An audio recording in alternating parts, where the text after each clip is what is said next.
विद्यालयतिर विद्यार्थीहरू पढ्न नपाउँदै बनाएको भवन चाहिँ भत्किसक्यो।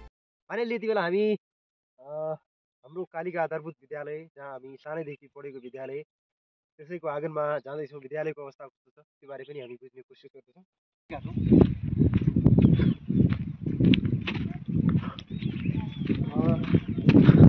विद्यालयको आँगनमा खासै घेराबारी छैन, विद्यालयमा पानीको धारो चाहिँ आएको छ। अहिलेको विकास भनेको चाहिँ यति चाहिँ विद्यालयमा देखियो। विद्यालयको यो भागबाट हामी प्रश्न गर्छौँ। यो चाहिँ कम्ती पुरानो भत्किसकेको रहेछ। यस्तो छ, विद्यालय यो चाहिँ पढिसकेको छ। पुरानो कोठा, ताला पनि छैन विद्यालयमा। अनि चाहिँ कालिका आधारभूत विद्यालय, हामी पढेको विद्यालय हो सानैदेखि। क्यासिङ 6 भाटीगाउँ डोटी भन्ने छ यो बोर्ड, यहाँलाई मैले देखाएँ। र विद्यालयमा तालाहरू यस्तो यति नाजुक छ विद्यालयको अवस्था, भनौँ न। के गर्नु, कुनै पनि ढोका, यहाँ चाहिँ यो अफिस रहेछ, यसमा एउटा ढोका ताला लागेको छ। पानीको यहाँ पनि छ व्यवस्था। र तलपट्टि यो चाहिँ वासरुम रहेछ, यो ताला लागेको छ। यहाँबाट पुरै सलिनालाई म देखाइरहेको छु।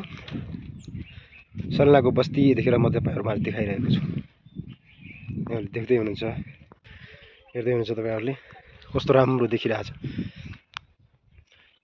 पारिपट्टि कुइरो लागेको छ, त्यहाँ सेती नदी हो।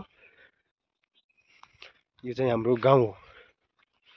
यो विद्यालय जति सुन्दर यो ठाउँ छ, त्यति सुन्दर यसलाई बनाउनको लागि विकासका अवधारणाहरू भनौँ र विद्यालयको अवस्था हामीले यतिखेर हेऱ्यौँ।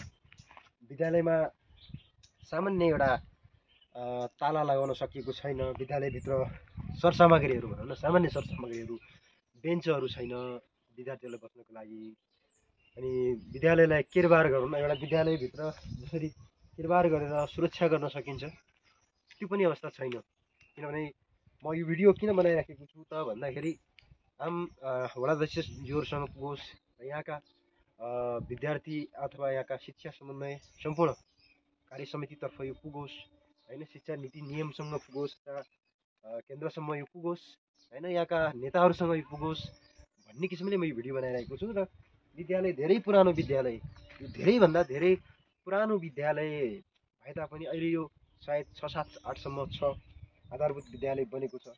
तर आधारभूत विद्यालय बनेर पनि यस्तो हामीले चाहिँ गर्न सकेका छैनौँ। अभिभावकत्व पनि एकजुट छैन। यहाँ भएका तमाम मान्छेहरू नाजुक अवस्था छ। र म आह्वान गर्न चाहन्छु वडाध्यक्षज्यूहरूलाई, त्यसै गरी यहाँका जनप्रतिनिधिज्यूहरूलाई कि तपाईँहरूले विद्यालयलाई एकचोटि आएर अनुगमन गरिदिनुहोस्। हामी सरसर्ती आउँदाखेरि यति कमजोर देखिरहेछ। विद्यालयभित्र एउटा सामान्य लेख्ने ऊ छैन, त्यहाँ भित्तामा लेखिएको छ। अनि सामान्य बस्नलाई बेन्च छैन विद्यार्थीहरूमा, त्यहाँ मेट बिछाएर बसिरहेछन् माटोमा भने त्यस्तो अवस्था छ। त्यसकारण केही न केही यहाँहरू सरकारवाला निकायहरूले पनि यतापट्टि विद्यालयतर्फ पनि केही ध्यान दिनुपर्ने हो कि जस्तो मलाई लागिरहेछ। त्यसकारण म सम्पूर्ण आम साथीहरूलाई पनि यो भिडियो सेयर गर्नको लागि पनि आग्रह गर्न चाहन्छु। र यस विद्यालयप्रति चासो राख्नुहुने र विद्यालयप्रति भूमिका निर्वाह गर्नुहुने अभिभावकज्यूहरू पनि सशक्त रूपमा लाग्नु पर्यो। र विद्यालयका अध्यक्षज्यूहरू पनि, विद्यालयको कार्य समिति होला, विद्यालयको समितिले पनि राम्रोसँग काम गरेको छ जस्तो मलाई लाग्दैन। किनभने एउटा सामान्य कुरा त बनाउन सकिन्छ नि, सकिँदैन? सरकारलाई पनि आह्वान गर्नु पर्यो होइन, यो भएको छैन विद्यालयमा, यो कमजोर छ भन्नु पर्यो। आफ्नो लागि गर्ने कार्यहरू त कमसेकम निभाउनु पर्यो नि, त्यो पनि कमजोर भएको अवस्था देखिन्छ। अब यो विद्यालयलाई हाम्रा शुभचिन्तकहरू भनौँ, हाम्रा अथवा अभिभावकज्यूहरूले पनि थोरै भए पनि विद्यालयको लागि पनि केही सहयोग गर्नु पर्यो कि जस्तो मलाई लाग्छ। त्यसकारण यो पनि यहाँबाट म आह्वान गर्न चाहन्छु। यति सुन्दर ठाउँ, यति सुन्दर हामी देखिरहँदा, यहाँबाट तस्बिरहरू सबैले खिच्छन्, यहाँबाट रिलहरू सबैले बनाउँछन्, यहाँबाट भिडियोहरू सबैले प्रसारण गर्छन्। तर गरिरहँदा यति राम्रो यो पिपल छाया जुनसुकै ठाउँबाट पनि देख्न सकिने यस्तो राम्रो ठाउँ हो यो चाहिँ। तर यसलाई चाहिँ हामीले चाहिँ जोगाएर राख्नुपर्छ जस्तो मलाई लाग्छ, यसको रक्षा गर्नुपर्छ जस्तो लाग्छ। सँगसँगै हाम्रा मन्दिरहरू पनि पुराना भइसकेका छन्, भत्किसकेका छन्, त्यसलाई पनि हामीले जगेर्ना गर्नुपर्छ जस्तो लाग्छ। त्यसकारण सम्पूर्ण देश तथा विदेशमा रहनुभएका दाजुभाइहरूले पनि यसप्रति पनि अलिकता चासो राखिदिनु होला भनेर पनि आह्वान गर्दै त्यतापट्टिको साइडमा छौँ। विद्यालयभित्र कोठाहरू खाली छन्, त्यहाँ बेन्च पनि छैन, के पनि छैन, त्यो ठिक छ। तर विद्यालयभित्र विद्यार्थीहरू पढ्न नपाउँदै बनाएको भवन चाहिँ भत्किसक्यो। के कारणले होला, के कमजोरी होला है, या आर्थिक नै कमजोर भएर यस्तो बनाएको होला, बजेट नै कम भएर यस्तो बनाएको होला, या यो चाहिँ जानी बुझेर कतै ठेकापट्टामा यसरी चाहिँ घुसखोर गरेर यस्तो बनाएको होला। यो भित्र तपाईँ हेर्दै हुन्छ सिमेन्ट भन्ने भित्र नामै छैन। यो त्यसै किन पढेको होला भनेर मैले त्यहाँबाट बाहिरबाट पनि अनुमान गरिरहेको छु। अब यो ठेकादारको कमजोरी होला या बनाउनेवालाको कमजोरी होला, यो चाहिँ सरकारवाला निकाय साथीहरूले नै यसको बारेमा बुझ्ने कोसिस गर्नु होला। मैले यो जस्ताको तस्तै देखाउने कोसिस मात्रै गरेको छु।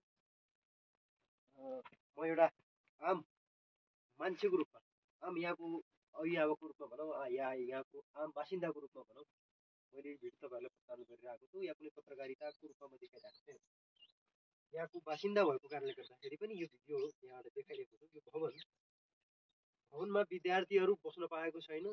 भवन पूर्ण रूपमा तयार भएको छ कि छैन त्यो थाहा छैन, तर पास गरेर यसको बजेट समाप्त भइसकेर पास भइसकेको भवनको अवस्था 1 साल नपुग्दै जस्तो लाग्छ मलाई। यो चाहिँ पुरै